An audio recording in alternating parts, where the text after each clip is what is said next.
بسم اللہ الرحمن الرحیم۔ السلام علیکم۔ بیان کیا جاتا ہے کہ بنی اسرائیل میں ایک شخص تھا جس کی بیوی نہایت حسین تھی، جس پر وہ اسرائیلی فریفتہ تھا۔ چنانچہ جب اس عورت کا انتقال ہو گیا تو اس اسرائیلی کو بڑا قلق ہوا، اور ایک مدت تک وہ اس عورت کی قبر پر بیٹھا روتا رہا۔ اتفاق سے حضرت عیسیٰ علیہ السلام کا ادھر سے گزر ہوا تو انہوں نے اسرائیلی کو پریشان حال دیکھ کر اس کا سبب معلوم کیا۔ جب اسرائیلی نے اپنا واقعہ بیان کیا تو حضرت عیسیٰ علیہ السلام نے دریافت فرمایا، کیا تو چاہتا ہے کہ میں اس کو تیرے لیے زندہ کر دوں؟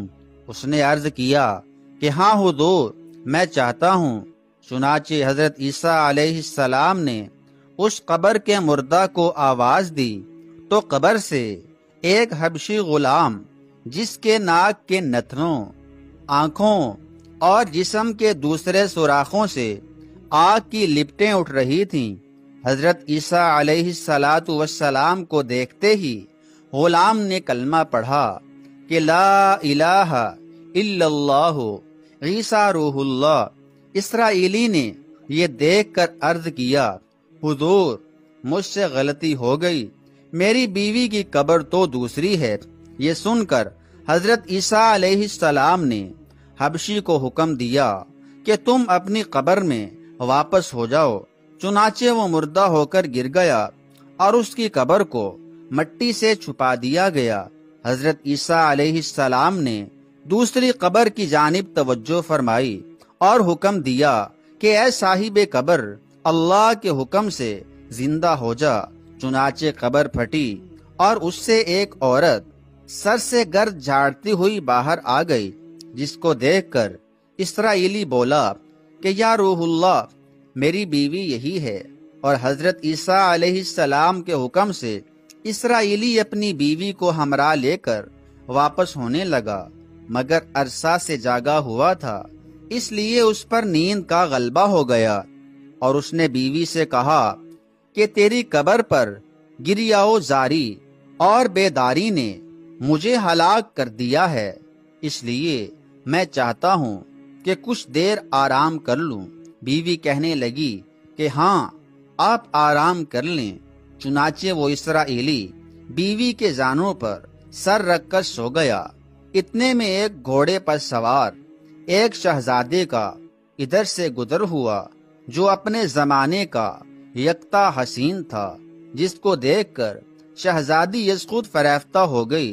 شوہر کا سر زانوں سے نیچے رکھا اور فرط محبت اور غلبہ شہوت سے مجبور ہو کر شہزادے کے سامنے جا کھڑی ہوئی۔ ادھر جیسے ہی شہزادے کی نظر اس پر پڑی، وہ بھی اس کو دیکھ کر اس پر فریفتہ ہو گیا، اور عورت کی خواہش پر اس کو اپنے گھوڑے پر بٹھا کر لے گیا۔ چنانچہ اس کے شوہر نے بیدار ہو کر جب اپنی بیوی کو نہ پایا تو نہایت پریشان ہوا، اور اس کے ملنے کی تدبیر سوچنے لگا۔ سوچتے سوچتے آخر اس کے نشانے قدم پر چل کر اپنی بیوی کو تلاش کر لیا، جو شہزادے کے پاس پہنچ چکی تھی۔ اس کو دیکھ کر اسرائیلی نے شہزادے سے عرض کیا کہ یہ میری بیوی ہے، آپ اس کو چھوڑ دیں۔ ابھی شہزادہ کچھ کہنے بھی نہ پایا تھا کہ اس عورت نے کہا، میں تیری بیوی نہیں بلکہ شہزادے کی لونڈی ہوں۔ یہ سن کر شہزادہ اسرائیلی سے کہنے لگا، کیا مجھ سے میری لونڈی کو لینا چاہتا ہے؟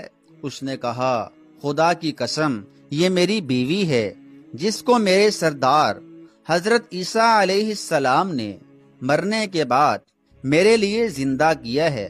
ابھی یہ گفتگو ہو رہی تھی کہ اتفاقاً حضرت عیسیٰ علیہ السلام بھی وہاں تشریف لے آئے، جن کو دیکھ کر اسرائیلی کہنے لگا، یا روح اللہ، کیا یہ میری وہ بیوی نہیں ہے جس کو آپ نے میرے لیے زندہ کیا ہے؟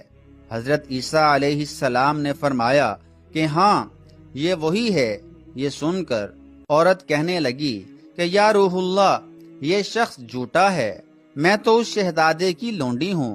حضرت عیسیٰ علیہ السلام نے فرمایا، کیا تو وہ عورت نہیں جس کو میں نے اللہ تعالی کے حکم سے زندہ کیا ہے؟ عورت نے کہا، یا روح اللہ، بخدا میں وہ نہیں ہوں۔ اس کے بعد حضرت عیسیٰ علیہ السلام نے فرمایا، جو جان خدا کے حکم سے میں نے تجھے دی ہے اس کو واپس کر دے۔ یہ سنتے ہی وہ عورت مردہ ہو کر گر پڑی، اور حضرت عیسیٰ علیہ السلام فرمانے لگے کہ جو شخص ایسے آدمی کو دیکھنا چاہے جو کافر مرا تھا اور زندہ ہو کر ایمان لایا، تو وہ اس حبشی غلام کو دیکھ لے جو پھر ایمان کی حالت میں مرا ہے، اور جو کوئی ایسے شخص کو دیکھنا چاہے جو مومن مرا تھا پھر اللہ تعالی نے اس کو زندہ کیا اور کافر ہو کر حالت کفر میں مر گیا، تو اس عورت کو دیکھ لے۔ اس واقعہ کو دیکھ کر اسرائیلی نے قسم کھائی، اب کبھی نکاح نہ کروں گا، اور میدانوں کی طرف نکل گیا جہاں اللہ تعالی کی عبادت میں مصروف رہ کر اسے موت آ گئی۔ اللہ تعالی اس پر رحم فرمائے۔